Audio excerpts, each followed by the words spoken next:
ወንድሜ ይህን ሰሞን እኔና ልጄ ምንም ምግብ የሚባል በአይናችን ዝር አላለም። እባክህን እርዳን። እኔም ልብስ አጥቻለሁ። ይሄኛው ብቻ ነው ያለኝ። እባክህን እርዳን። በህይወት ውስጥ ገንዘብ ከሌለ ህይወት ምንም ተራ ነገር ናት። እድሜው ስንት ነው? አሁን 10 ዓመቱ ነው። የኔም ልጅ 10 ዓመቱ ነው።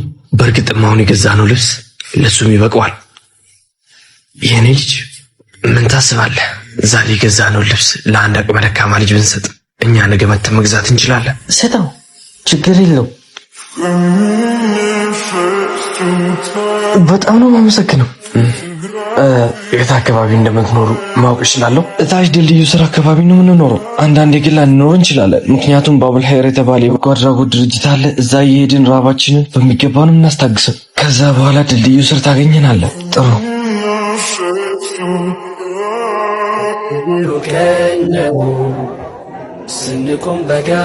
ስመጣ እዚህ አካባቢ እንደማገኛችሁ እርግጠኛ ነበርኩ። እንዴት ልትመጣ ቻልክ? ይህ ሁሉ ነገር ደግሞ ምንድን ነው? እነዚህ በሙሉ እቃዎች የልጄ ነበሩ።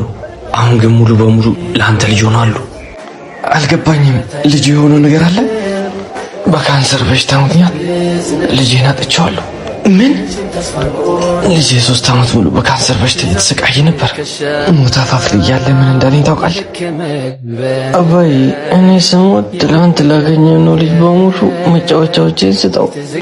እኔ በበሽታ ነው የምሞተው።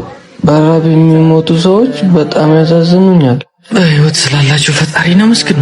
ህይወት በገንዘብ የምትገዛ ቢሆን ኖሮ ለልጄ 1000 የሚያህልን ህይወት እገዛለት ነበር። አንተና ልጄ በጣም ሀብታሞች ናችሁ። ምክንያቱም ነገ ማየት ትችላላችሁ።